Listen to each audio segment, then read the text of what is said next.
नहीं है, ये चुनौती है। और इस चुनौती को अगर कोई तानाशाह के सामने चुनौती स्वीकार कर चुनौती देने का काम कर रहे हैं, तो माननीय अखिलेश यादव और माननीय राहुल गांधी के इंडिया गठबंधन कर रहा है।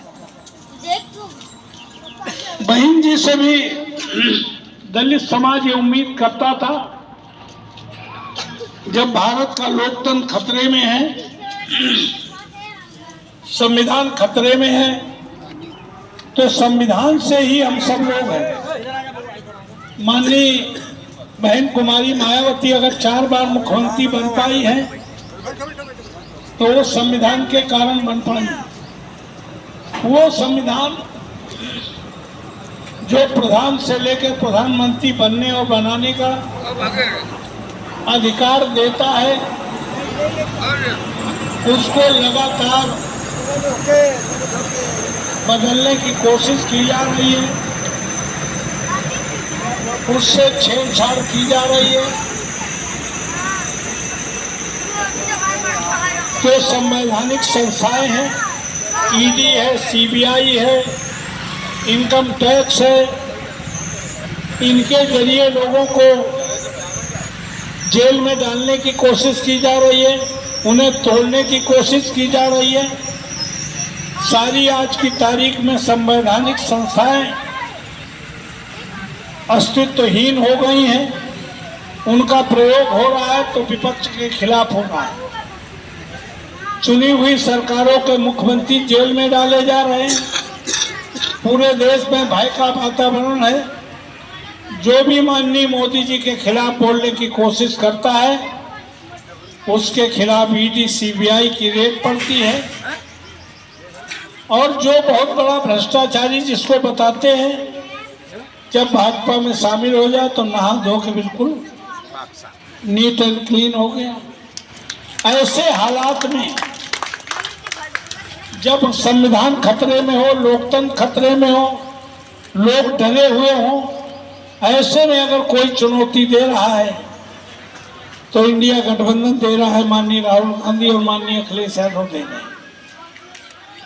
तो साथियों, चुनाव बंटने का चुनाव नहीं है, ये चुनाव एकजुट होकर कौन एकजुट हो जाए। अभी हाल ही में संसद सत्र में आदरणीय प्रधानमंत्री ने हमारे कहा कि हमें दलितों और पिछड़ों के आरक्षण में कोई दिलचस्पी नहीं है। यानी सीधे तौर पे कह दिया कि हम आरक्षण खत्म कर देंगे। अभी आप देखिए, अभी निकाय चुनाव हुए थे टाउन एरिया नगर निगम के, उससे पहले हाईकोर्ट के जरिए 27% आरक्षण के बिना चुनाव कराने की बात हाईकोर्ट ने कर दी कि निकाय में पिछड़ों के आरक्षण की कोई आवश्यकता नहीं है। हमसे दैनिक जागरण ने पूछा, पाल साहब आप सपा के बड़े नेता हैं, हाईकोर्ट ने कहा है कि 27% के बिना निकाय के चुनाव कराए जाएं, आपका क्या कहना है? हमने कहा हाईकोर्ट के आदेश का हम स्वागत करते हैं और सरकार को चाहिए कि हाईकोर्ट के निर्देश पर तुरंत चुनाव करा दे, ताकि जो आधी से ज़्यादा आबादी को हिंदू का बुखार चढ़ा है पूरा उतर जाए। ये बात छापी नहीं है।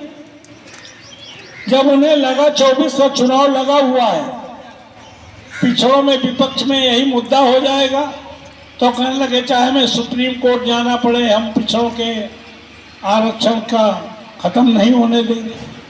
तो ये बारी बारी से सबको निपटा रहे हैं। मुसलमानों के ऊपर बुलडोजर चलता है तो पिछड़े और दलित प्रसन्न होते हैं। जब दलितों का एसटी एक्ट खत्म किया जाता है तो पिछड़े प्रसन्न होते हैं, अगड़े तो प्रसन्न होते हैं। तो कहने का मतलब है बारी बारी से सबको परेशान किया जा रहा है। अब एकजुट होने का अवसर है। अगर हमें इस देश के लोकतंत्र को बचाना है, संविधान को बचाना है, तो हमें बंटना नहीं है, डरना नहीं है।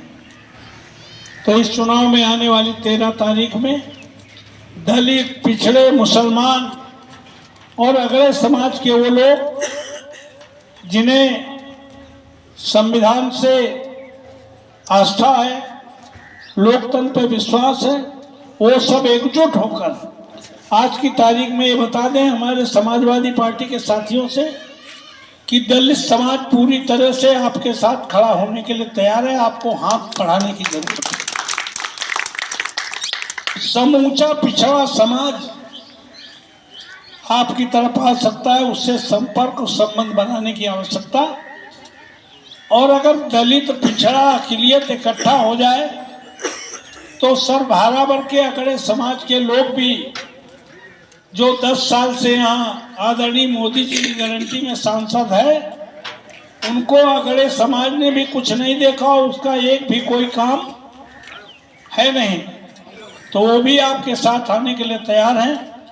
केवल एक ही निवेदन करना है कि हमें 13 मई को गर्मी की परवाह किए बिना सुबह से 6 बजे से लाइन लगानी है और 90-95% वोटिंग करनी है। अगर चाहते हो कि आने वाले नौजवानों को सरकारी नौकरियां मिले, आने वाले समय में लोकतंत्र रहे, चुनाव हो, तो सब दलित पिछड़े अक़लियत सर्वहारा वर्ग के लोग मिलकर इस तानाशाही हुकूमत से निजात पाने के लिए इंडिया गठबंधन के साथ आकर आने वाली 13 तारीख में साइकिल के सामने वाली बटन इतनी दबा दो कि अगर हमारे रास्ते में कहीं कमल का फूल भी आए तो साइकिल की रफ्तार में टायर के नीचे आ जाए, फिर दोबारा खिलने का नंबर बनाए। आप सभी को बहुत बहुत धन्यवाद। जय हिंद, जय भारत।